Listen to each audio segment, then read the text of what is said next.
Ahora que la vacuna rusa fue aprobada por la comunidad internacional como realmente corresponde, el presidente Alberto Fernández salió a victimizarse, diciendo que primero lo acusaron de envenenar a la gente y ahora piden veneno para todos. Lo que es falso.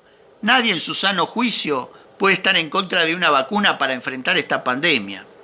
Lo que siempre se reclamó es contar con información precisa y que la vacuna tuviera los mínimos estándares de seguridad independientemente de su origen. Y esto es precisamente lo que el gobierno nunca hizo. Por el contrario, manipuló tendenciosamente la información, no informó como correspondía e hizo y hace un continuo uso político del tema. Recordemos que nos decían que antes de fin de año iban a vacunar entre 10 y 15 millones de argentinos y que para febrero esa cifra se incrementaría a 20 millones. Incluso recientemente el ministro de Salud llegó a afirmar que teníamos asegurados 51 millones de dosis. Lo cierto es que nada de eso ocurrió. Apenas si recibimos en 2 tandas un total de 800.000 dosis que todavía no acabaron de ser aplicadas. Encima de eso, tanto que nos comparábamos con Chile, ahora nada dicen que el país trasandino no solo ya recibió 4 millones de dosis, sino que ya lleva vacunadas más de medio millón de personas.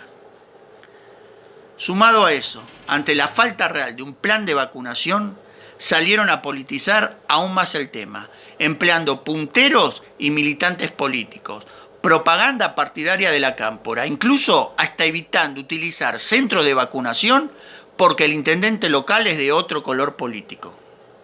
Y así podemos observar mesitas en la calle como en épocas de campaña para anotarse para la vacuna. Recordemos que el ministro de Defensa e incluso el presidente habían hecho alarde de que nuestras Fuerzas Armadas tenían preparado un plan logístico para la distribución, vacunación y demás. Bueno, ahora parece que todo lo maneja la cámpora.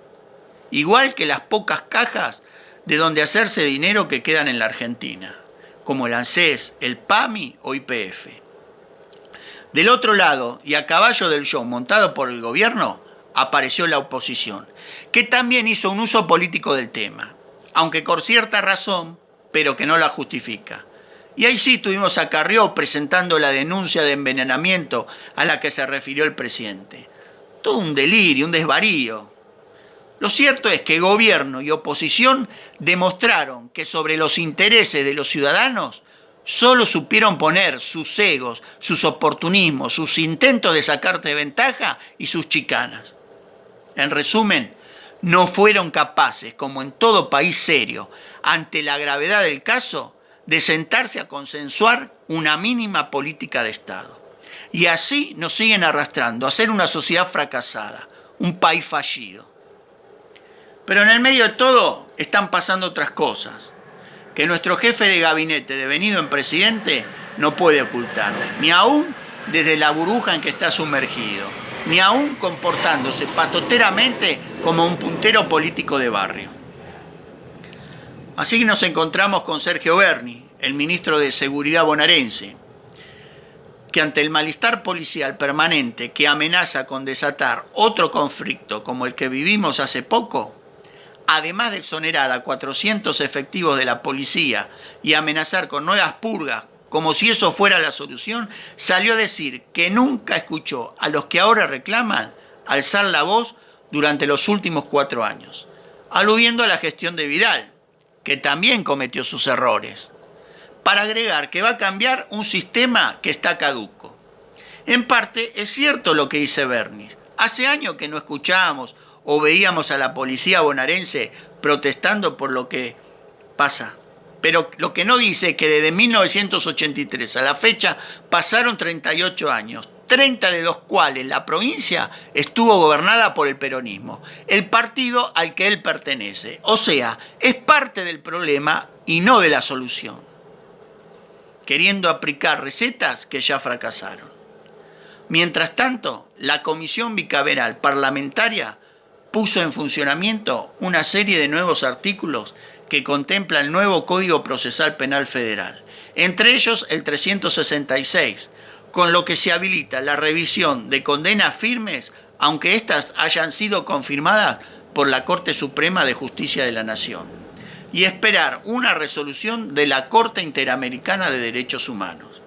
Esto podría llegar a beneficiar a personajes siniestros como Vudú, Milagro Sala, Devido, Lázaro Báez e incluso a la vicepresidenta multiprocesada en caso de que en alguna de las causas que se le siguen por corrupción sea declarada culpable. ¿Entendés la gravedad y hacia dónde nos están llevando? Es decir, por oportunismo político, por intereses mesiánicos personalistas, se está colocando un organismo internacional por sobre la Corte Suprema, que es uno de los poderes de la República, tan solo para poder garantizar impunidad a lo que nos robaron, que por otra parte no están tras la reja, sino cómodamente en las mansiones que obtuvieron producto de esa corrupción. Y encima le pagamos una pensión sideral, como a Vudú, ni en el país de las mil maravillas. El presidente no es ajeno a esto, por el contrario, es parte ejecutora de este plan de impunidad.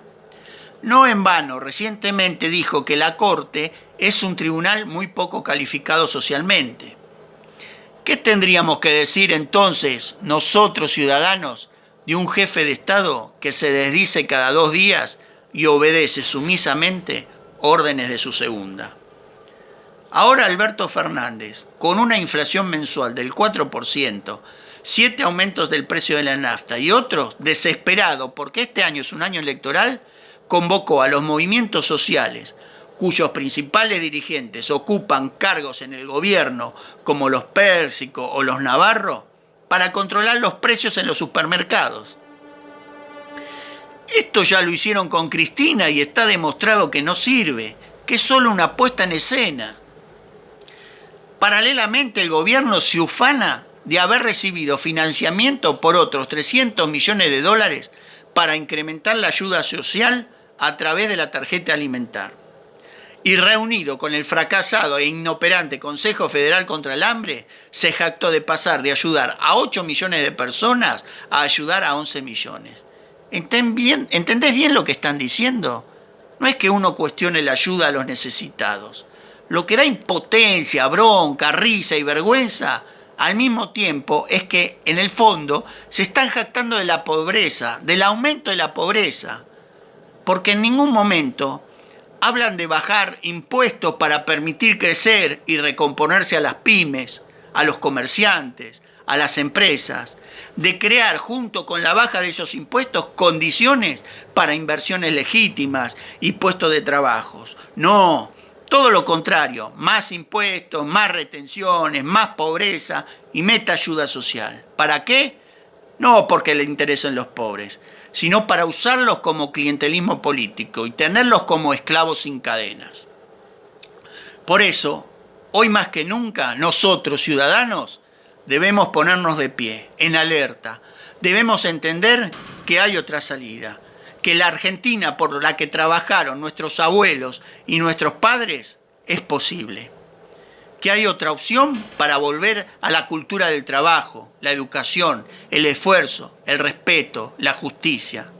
Un país dividido, sumiso en el antagonismo permanente, asusado de un lado y del otro, es inviable, pero hay salida. Nosotros, ciudadanos, tenemos la oportunidad de abrir la llave, de impedir que nos conviertan en esclavos. Y esa forma es poniéndonos de pie, unidos. Si nos unimos, podremos construir un futuro mejor, no solo para nosotros, sino también para nuestros hijos y nietos. Unidos podemos ser la locomotora de un tren llamado Argentina. No dejemos que nos sigan robando nuestra dignidad, la vida de nuestras familias, el porvenir de nuestros hijos. Unámonos. Comencemos a mirarnos a la cara como argentinos y no como enemigos. Terminemos con los personalismos mesiánicos. Estar unidos es el primer paso para comenzar a transitar un camino mejor. Fuerza Argentina.